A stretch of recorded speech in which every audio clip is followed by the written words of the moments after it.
हिंदी व्याकरण। देखिए, अगर हम व्याकरण की बात करते हैं तो व्याकरण पहले होता क्या है, पहले हम इस चीज को समझते हैं कि व्याकरण होता क्या है। किसी भी भाषा को शुद्ध रूप से लिखना, बोलना, उच्चारित करना क्या कहलाता है? व्याकरण कहलाता है। जैसे हम हिंदी पढ़ते हैं, लिखते हैं, बोलते हैं, इसको शुद्ध रूप से, बिल्कुल शुद्ध रूप से लिखना, बोलना, पढ़ना क्या कहलाएगा? हमारा व्याकरण कहला जाएगा। ठीक है ना? चाहे वो हमारी हिंदी भाषा हो, चाहे उर्दू हो, चाहे इंग्लिश हो, कुछ भी हो, किसी भी भाषा को शुद्ध रूप से पढ़ना, लिखना व उच्चारित करना क्या कहलाता है? व्याकरण कहलाता है। ठीक है ना? उसके बाद हम आते हैं भाषा के अंतर्गत। तो भाषा किसे कहते हैं? तो भाषा की देखिए, अगर हम बात करते हैं तो विचारों के आदान प्रदान का जो माध्यम होता है, क्या होता है? विचारों के आदान प्रदान का माध्यम।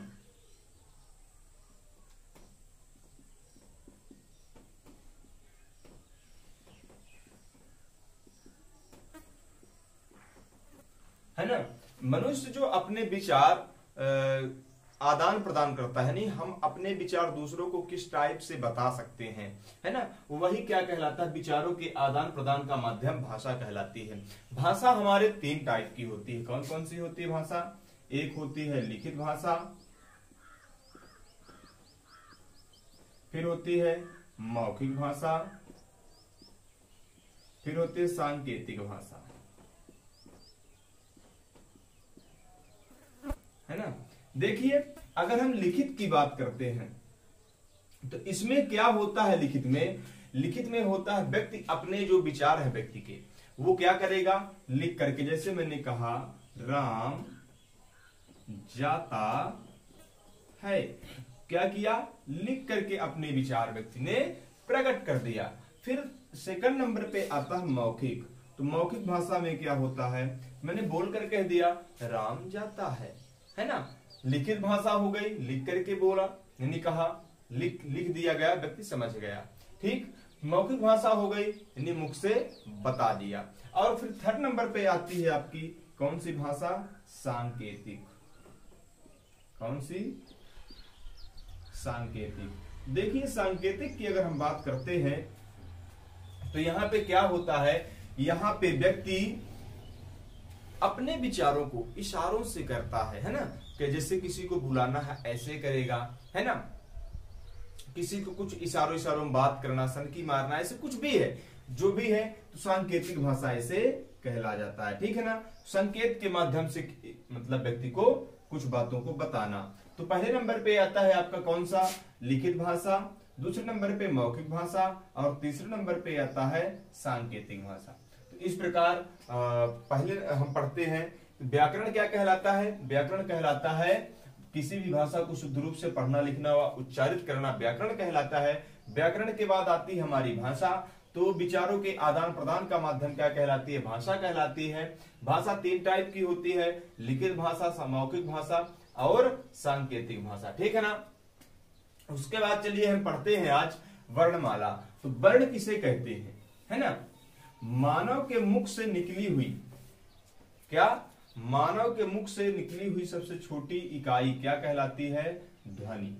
मानव मुख से सबसे निकली हुई, मानव मुख से निकली हुई सबसे छोटी इकाई, है ना, सबसे छोटी क्या कहलाती है? ध्वनि कहलाती है। आओ उसी ध्वनि को हम क्या कहते हैं? अक्षर कहते हैं। ध्वनि क्या कहलाती है? ध्वनि कहलाती है। ध्वनि को ही क्या कहते हैं? अक्षर कहते हैं। अक्षर के लिखित रूप को क्या कहते हैं?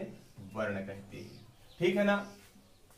तो मानव मुख से निकली हुई सबसे छोटी इकाई क्या कहलाती है? ध्वनि कहलाती है। ध्वनि को ही अक्षर कहते हैं, और अक्षर के लिखित रूप को क्या कहते हैं? वर्ण कहते हैं। जैसे हमने लिख दिया आ, का, गा, जब कुछ भी लिख दिया हमने तो क्या हो गया? ये वर्ण कहला गए, अक्षर इन्हीं को कह देते हैं। ठीक है ना? उसके बाद हम कहते हैं वर्णमाला। तो वर्णमाला किसे कहते हैं? वर्णों का व्यवस्थित समूह क्या कहलाता है? वर्णों का व्यवस्थित समूह क्या कहलाता है? वर्णमाला कहलाता है। वर्णों का एक व्यवस्थित समूह क्या कहलाता है? वर्णमाला कहलाता है। ठीक है ना। जैसे हमने लिख दिया कमल, ये हमारा एक अच्छा सा मतलब वो सर, जैसे हमने लिखा का, खा, गा, घा, अंगा, ये हमारा एक व्यवस्थित समूह है। इनको अगर हम पढ़ते तो क्या है, ये हमारे कंठ से उच्चारित होती है ना, तो ये हमारा व्यवस्थित समूह। तो वर्णों का एक व्यवस्थित समूह क्या कहलाता है? वर्णमाला कहलाता है। ठीक है ना। वर्ण के बाद हम आते हैं तो इसमें देखिए हम आता हमारा वर्णों के बाद आते हैं शब्द। पहले सबसे छोटी इकाई होती है वर्ण या अक्षर। अक्षर के बाद फिर हम उसमें सेकंड नंबर पे आते हैं तो हमारा पहले नंबर पे आता है वर्ण, फिर आता है कौन सा? शब्द, है ना, फिर आता है वाक्य, है ना। देखिए हमारा होता पहले वर्ण, जैसे का, ख, गा, कुछ भी हो गया। शब्द में आ गया राम, दो वर्णों के मेल से बनेगा। तो शब्द किसे कहते हैं? शब्द आपके अगर हम कहेंगे तो शब्द वर्णों का सार्थक समूह क्या कहलाता है? शब्द कहलाता है। सार्थक यानी कोई अच्छा सा अर्थ निकले, क्या कहलाएगा? शब्द कहलाएगा। तो इस प्रकार अगर हम यहाँ पे बात करते हैं, जैसे हमने लिख दिया कमल, है ना, कमल लिख दिया। अगर हम इसको लिख दें मकल, तो है तो ये भी, लेकिन इसका कोई अर्थ नहीं निकल रहा है ना, इसलिए ये शब्द नहीं होगा। तो वर्णों का सार्थक समूह क्या कहलाता है? शब्द कहलाता है। फिर शब्दों का सार्थक समूह क्या होगा? शब्दों का सार्थक समूह क्या कहलाएगा आपका? ये शब्दों का सार्थक समूह वाक्य कहलाएगा। जैसे हमने कहा राम जाता है, राम जाता है। ठीक है ना। तो ये हो गया। इस प्रकार हम पढ़ते हैं कि भी वर्ण सबसे छोटा होता है, अक्षर जिसे हम ध्वनि बोल देते हैं, फिर शब्द आता है, फिर वाक्य आता है, और वाक्य के बाद फिर आता है गद्य पद्य आपका जो भी है। ठीक है ना। तो इस टाइप से अगर हम देखिए वर्णमाला के अंतर्गत जाते हैं तो वर्णमाला के अंतर्गत हम दो टाइप से पढ़ते हैं। एक होता है स्वर, फिर होता है व्यंजन, और अंत आ जाता है अयोगवाह को भी कहीं कहीं पे पढ़ते हैं, लेकिन अयोगवाह स्वर के ही अंतर्गत आ जाते हैं। ठीक है ना। तो अयोगवाह भी हम इसमें पढ़ सकते हैं।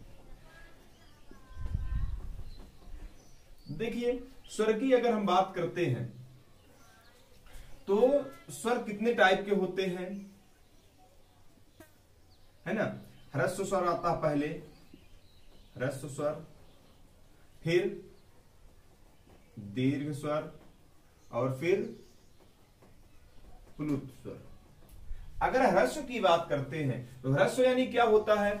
वे स्वर जिन्हें बोलने में कम समय लगता है या एक मात्रा का समय लगता है, क्या कहलाते हैं?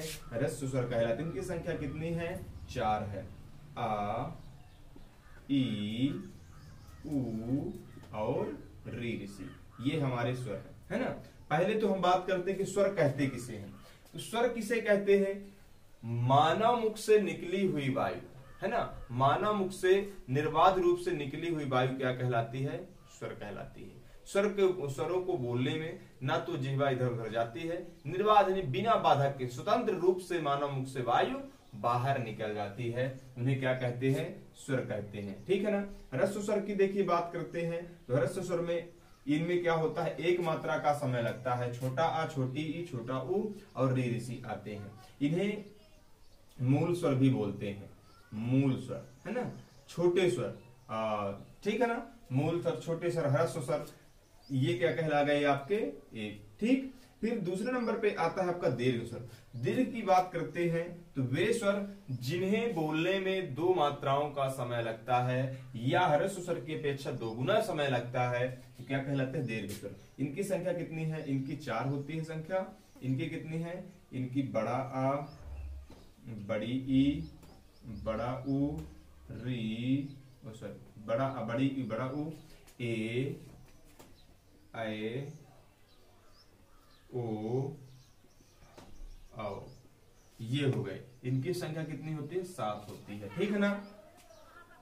फिर प्लुत के अंतर्गत आते हैं तो प्लुत में वे स्वर जिन्हें बोलने में 3 मात्रा उससे भी अधिक समय लगता है, प्लुत कहलाते हैं। जैसे अरे, जैसे हमने कह दिया अरे, हे राम, ये हमने कहा हे राम ओम, ये तो ये आपके आ जाते हैं किसमें, प्लुत के अंतर्गत आ जाते हैं। चौथे नंबर पे भी हम अगर पढ़ते हैं, चौथे नंबर पे हमारे आते हैं संयुक्त स्वर। कौन से? संयुक्त स्वर। संयुक्त स्वर की देखिए अगर हम बात करते हैं तो संयुक्त स्वर यानी दो स्वरों के मेल से जो नया स्वर बनेगा वो क्या कहलाएगा? संयुक्त स्वर कहलाएगा। तो ये आपके चार के चारों कौन से हैं? संयुक्त स्वर हैं। कैसे? आ प्लस ई बराबर बनता है आपका ए, आ प्लस ई बराबर क्या बनेगा? ए। ठीक। आ प्लस उ बराबर बनेगा ओ। ठीक। आय कैसे बनेगा? तो आ प्लस ए एडी बराबर बन जाएगा आपका आय। ठीक। आ प्लस ओ बराबर बन जाएगा आपका आओ। इस प्रकार आपके चारों स्वर क्या होते हैं? संयुक्त स्वर हो जाते हैं। ठीक है, तो आई होप कि आपके समझ में आया होगा। नेक्स्ट वीडियो हम अपलोड करेंगे आपका जो होगा आपका व्यंजन पर आधारित। व्यंजन की अगर हम बात करते हैं तो व्यंजन भी हमारा हो जाएगा स्पर्श व्यंजन, अंतस्थ व्यंजन, उष्ण व्यंजन और संयुक्त व्यंजन। ठीक है ना? धन्यवाद।